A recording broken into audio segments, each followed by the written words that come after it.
Hello everyone and welcome to the channel. I'm Talisha from Creativiteebyt on Instagram, and if you are new to the channel, thank you for stopping by, and if you are a returning subscriber, thank you so much for coming back.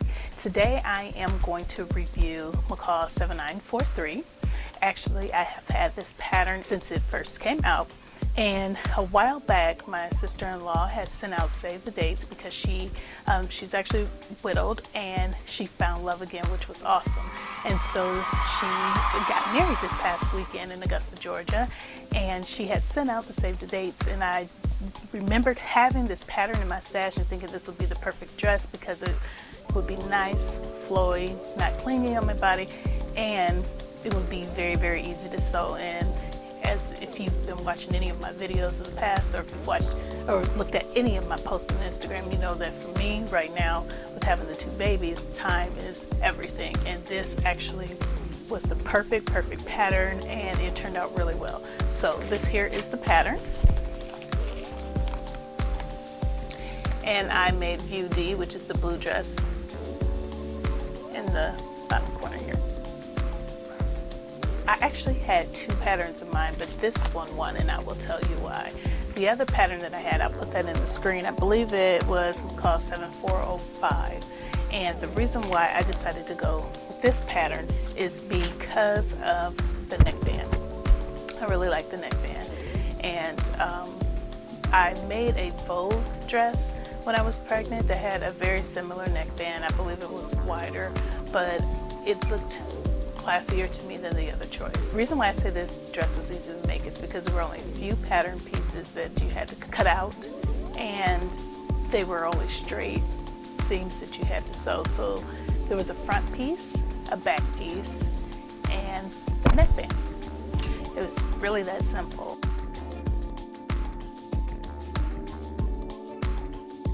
The size that I cut out was a large, which was a size 16 to 18, and it really fit well around the bust. But the only part that did not fit properly was the armholes. Now I have problems with McCall patterns, Vogue patterns, when it comes to sleeveless dresses and the armholes. They are just so big, and there was just so much skin showing.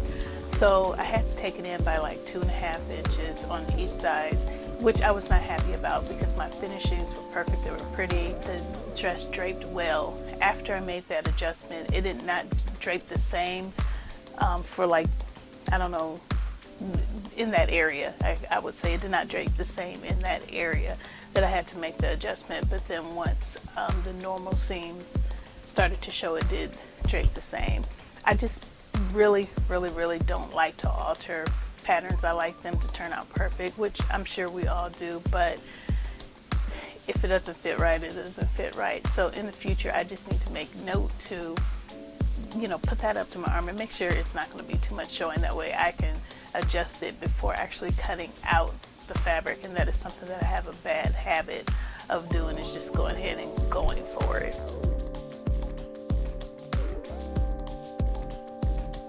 The instructions were very easy to follow. Honestly, I don't even think I looked at the instructions because it's just a simple dress and, you know, straightforward. If you've not sewn that much, you know, maybe you're not familiar with these types of cuts, but if you are an advanced beginner or a beginner that sews these types of dress, you really won't even need the instructions. But they were easy.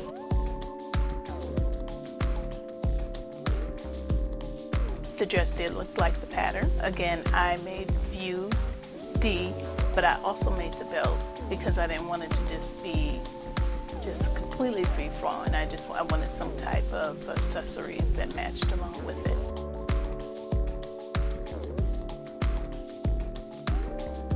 What I particularly liked about this pattern is that it was very simple. It did not have a lot of pattern pieces. It was long.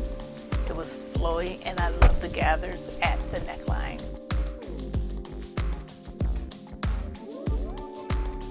I used cotton gauze for this. Like I said, the wedding was in Augusta, Georgia, and I knew it was going to be hot, but I didn't want to wear a short dress, so I wanted to wear a fabric that was going to be breathable and airy. and the gauze was perfect. And the other reason why I chose the gauze is because it's forgiving when you sit down in the car and things like that with fabric and it starts wrinkling up. Well, the gauze has a crinkle to it, so it's more forgiving with wrinkles.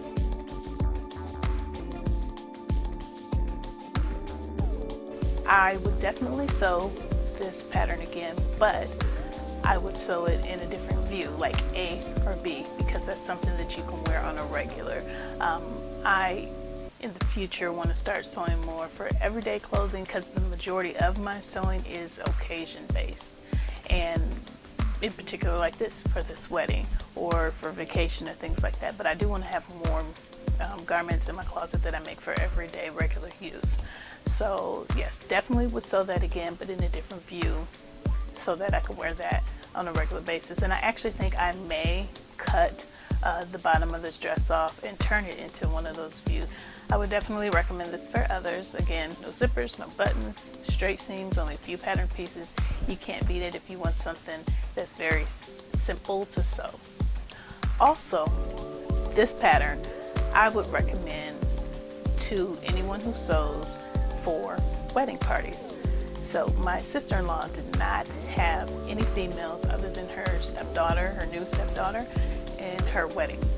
And it was interesting to me that when I showed up, I was like, wow, I look like I'm part of her bridal party.